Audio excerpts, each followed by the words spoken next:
Hey there everyone, Decadence here, and today I'm going to be giving you the Goth Tag. Now, I did do the Goth Tag back in 2014 when I was just starting my channel, and while I was pleased with it at the time, looking back at it recently, it's not as good as I wanted it to be. And well, I left out quite a few things in it, so I thought it'd be fun to redo the tag.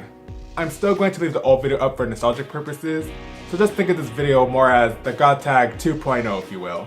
So with all that said, let's get into the questions, shall we? Question number 1, how long have you been goth? I've been into the Gothic subculture for 8 going on 9 years now. Question number 2, how were you introduced to goth? I'm going to break it down into 2 parts, Gothic and goth, because to me there's a difference, but I'll talk more about that in another video, but for now I'll talk about Gothic first and then goth. Okay, so as far as Gothic went as a descriptive term, I've always been into things considered dark and macabre since I was very young. Like, I liked looking at pictures of macabre castles and skulls and crows, ravens, like, you know, things of that nature. Okay, now as far as a gothic looking character went, the first one I ever saw was in X-Men Evolution. Now, if you were a kid growing up in the late 90s to the early 2000s and you didn't have cable to watch cartoons, you had Kids WB. Anyway, X-Men Evolution was a spin-off cartoon of the original X-Men cartoon that played during the 90s. And in this show, they took the main characters and turned them into stereotypical teenagers. One of the characters who got this treatment was Brogue, who in the original show, she was a sassy country girl, but in this show, they turned her into a stereotypical goth. And I absolutely loved her. I loved her hair, I loved her outfit, I loved her boots, I loved her overall attitude. She really stuck out to me, and I just loved this character so much. I explained more about why I liked her in my top 10 animated goth character list I made a while back ago that you can check out here if you like. But yeah, she had a lasting impact on me. Oh, and there was one other character who got the gothic treatment as well.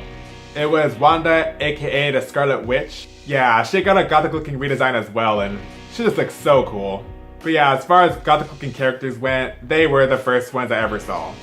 But yeah, as far as gothic looking people went in real life, the first pair I ever saw was when I was in middle school. I was about 12 years old.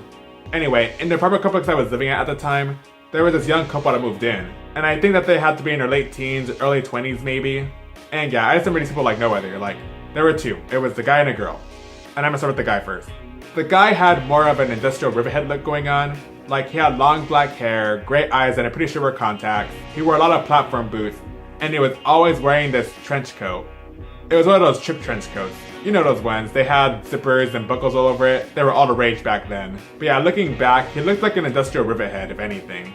And his girlfriend, on the other hand, she had deep dark red hair, intense black makeup, wore lots of ripped fishnets, bondage belts, bondage chokers, or jackets with band patches on him. Looking back at her look, it seemed very death rock inspired. But yeah, the point is, I saw these people on a daily basis. When I was going to school, when I was coming back from school, when I was outside with my friends. And every time I saw them, I would be hooked on looking at them. They looked so different and so cool, and I was just very captivated by it. And they left a big impact on me. And as far as the music went, the first goth band I ever listened to was Susie and the Banshees and The Cure at the same time, because I had them both on my iPod before I even knew what goth music was. Question number 3. What gothic subgenre would you put yourself in? My overall style is more on the minimalist side, but I tend to take inspiration from romantic, a little bit of trad, a little bit of death rock, and corporate. But like I said before, my overall style is more on the minimalist side, but I also like to look feminine. Number 4. What do you believe to be the basis of the gothic subculture? The music. Without a doubt, the music. Without the music, there would be no goth subculture. I know that some people like to say things like goth has been around forever, to which I respectfully disagree. Goth hasn't been around forever, but gothic has, as a description-based term. And gothic back then was not a subculture, nor was it a way of life. It was just a word used to describe the artistic movement of the 12th century going on in France.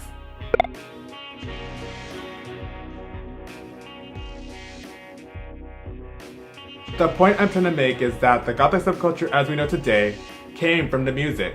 I mean, just take a look at the propaganda magazines, interviews, and documentaries being done in the 80s around the goth scene, and you'll see where a lot of people are coming from when they say that goth is a music-based subculture.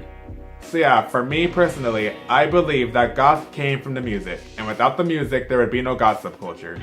That's just the way I see it. Question number 5. What do you dislike about being goth? Nothing really. Question number 6. What do your parents think of it? My dad doesn't necessarily like it, but he accepts it. I've been dressing alternatively since I was 12, so I guess he saw that it wasn't really a phase for me because it's 10 plus years later and here I am now still looking a little unconventional, so I think I just got used to it. I think I have a theory on why it didn't bother him all that much though. My dad has always been in a criminal investigation show, so think shows like Law & Order and CSI. Well, there's one show he liked in particular that I think is most favorite out of all those shows, and that was NCIS, and I'm pretty sure everyone knows where I'm going with this. Anyway, there was a character on the show named Abby, and she happened to be a goth. And she was a very good representation. She was funny, she was smart, she was witty, she was loyal. She was just an all-around good representation. And I feel she kind of had an impact on my dad, and showed that not all gothic-looking people are bad people, I guess. It's just a theory anyway, because he really wasn't that hard on me when I started transitioning towards my darker look, I guess. So while he doesn't like my style in particular, since I've been doing it for so long now, I don't think he cares anymore. Number 7, eyebrows or no eyebrows. Me personally, I'd rather keep my own eyebrows. Like, they're kind of hard to deal with sometimes, but I don't think I could rock the no eyebrow look. And I don't think I would want to wake up every morning trying to draw them in. So yeah, at the most I'll fill them in a little bit, but that's as far as I'll go with my eyebrows. Number 8. What are your favorite bands? This question's kind of hard to answer because I have so many favorite bands, but I think I'll answer with 6 non-goth bands and 6 goth bands. And I'll start with the goth bands first. Children on Stun, Love Like Blood, Requiem in White, The Wake, Susie and the Banshees, and Miranda Sex Garden. And my 6 non-goth bands: Garbage, The Smashing Pumpkins, Alice in Chains, The Police, The Pillows, and The Offspring. Number 9. What is your opinion on Marilyn Manson? Marilyn Manson is, he's okay, I guess. He doesn't make goth music, but I think at this point everyone already knows that already.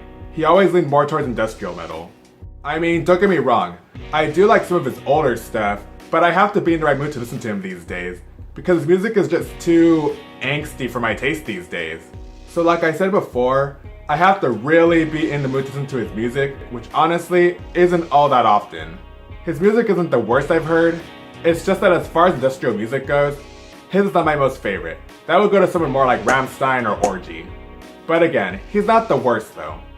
Now him as a person, he seems okay, I guess. He seems down to earth, intelligent, and it seems like it'd be fun to have a conversation with him.